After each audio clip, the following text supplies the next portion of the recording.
فرش التراب يضمني. وَإِذْ قَالَ لُقْمَانُ لِابْنِهِ وَهُوَ يَعِظُهُ يَا بُنَيَّ لَا تُشْرِكْ بِاللَّهِ.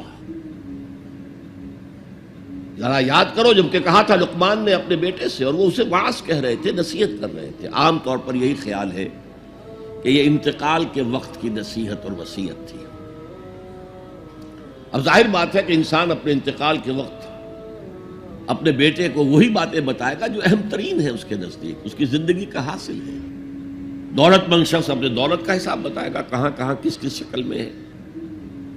حکیم انسان کے لیے اس کی حکمت ہی اس کا اصل خزانہ ہے، دولت ہے.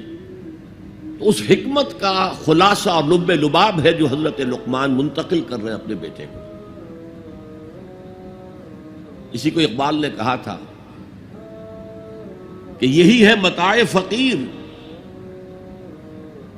میرے قافلے میں لٹا دے اسے، لٹا دے ٹھکانے لگا دے اسے.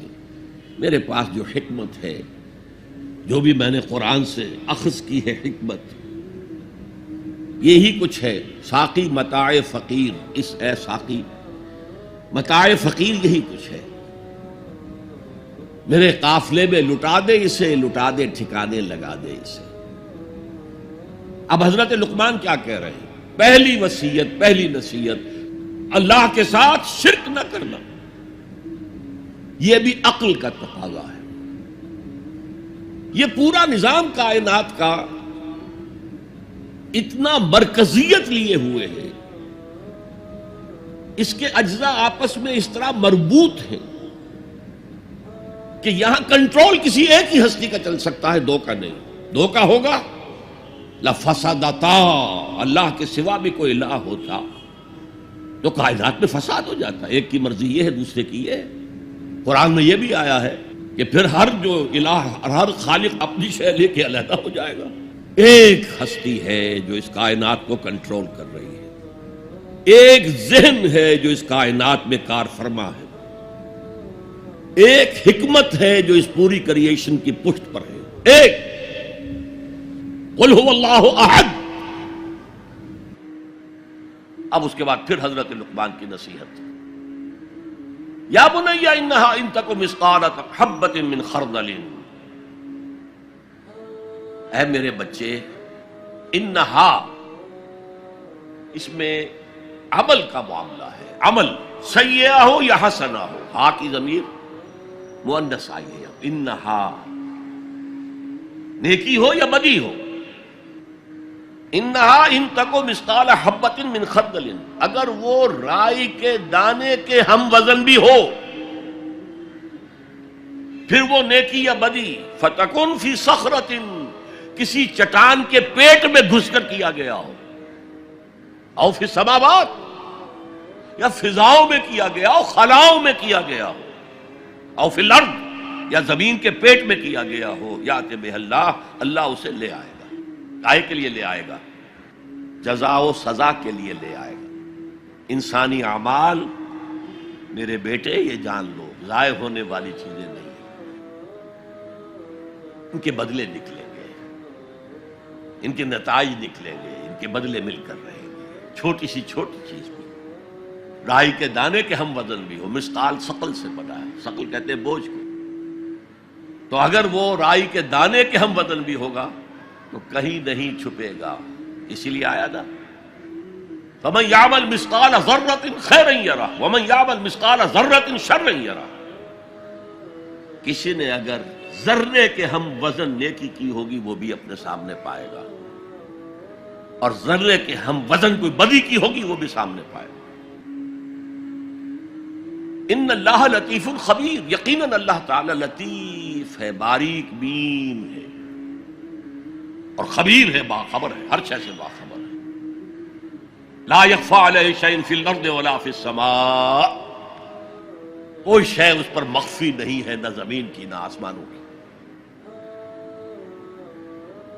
تیسری نصیحت، یا بنی اقم الصلاۃ وامر بالمعروف وانہی عن المنکر واصبر علی ما اصابک.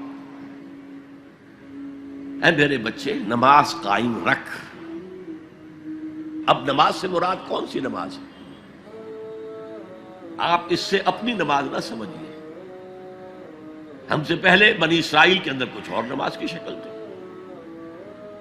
ہمیں کچھ اور نماز کی شکل دی گئی ہے، ہمیں نماز کے اوقات اور دیے گئے، ان کے کچھ اور تھے.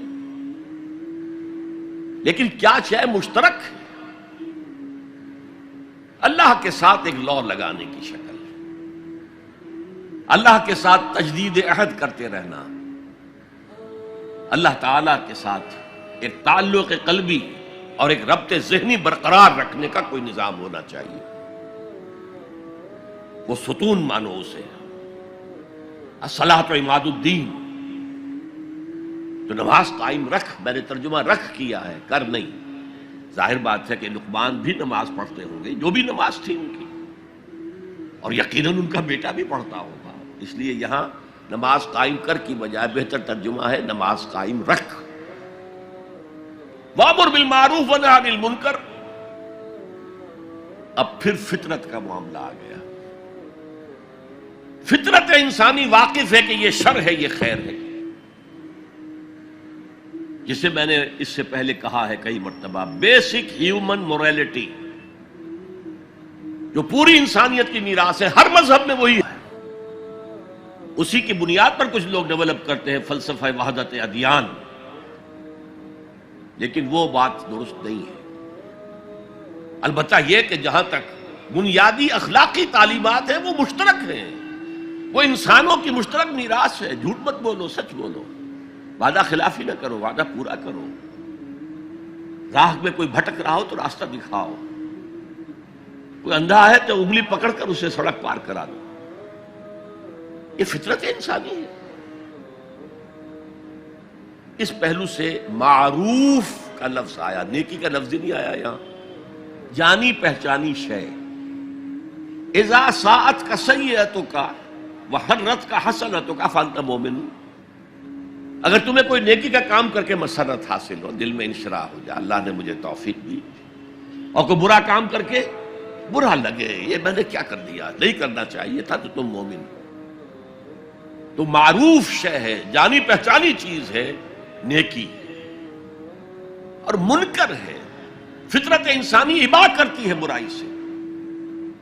یہ علیحدہ بات ہے کہ انسان جو ہے اپنی فطرت کے خلاف چلتا ہے، اپنے مفادات کو دیکھتا ہے، دنیا پرستی میں غرق ہو گیا ہے کہ اندر سے اس کا ضمیر کانشنس اسے ملامت کرتا ہے، تم غلط کام کر.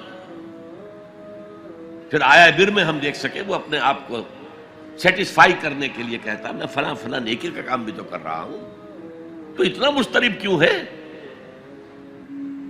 تو یہ سارا معاملہ معروف منکر. یا بنی اقم الصلاۃ وامر بالمعروف وانہی عن المنکر. اے میرے بچے نماز قائم رکھیو. انتقال کے وقت کی یہ وصیت ہے، اور نیکی کا حکم دیتا رہیے، معروف شے کا پرچار کریو. یہ وہی مضمون آ گیا سورۃ العصر کا، والعصر ان الانسان لفی خسر الا الذین آمنوا وعملوا الصالحات وتواصوا بالحق وتواصوا بالصبر. یا بنی اقم الصلاۃ، یہ عمل صالح. شرک سے بچ گئے، یہ ایمان ہے، توحید ہے. وامر بالمعروف ونہی عن المنکر، حکم دے نیکی کا، بھلائی کا، معروف کا، اور روک منع کر منکر سے، جس سے ابا کرتی ہے انسان کی فطرت، جس میں وہ جانتی ہے کہ یہ کام اچھا نہیں. وَاصْبِرْ عَلَىٰ مَا أَصَابَكَ، وہ صبر بھی آ گیا، وَتَوَاصَوْا بِالصَّبْرِ، اور پھر جو بیتے اس پر صبر کیجو.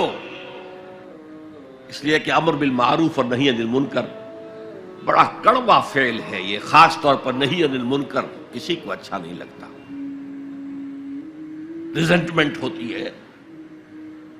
بچے بھی جیسا کہ میں عرض کر چکا ہوں، اگر آپ کہہ دیں بھئی یہاں مت کھیلو، یہ کھیلنے کی جگہ نہیں ہے، تو پھر اکثر و بیشتر اپنی عزت سلامت لے کر گھر جانا ممکن نہیں ہوگا.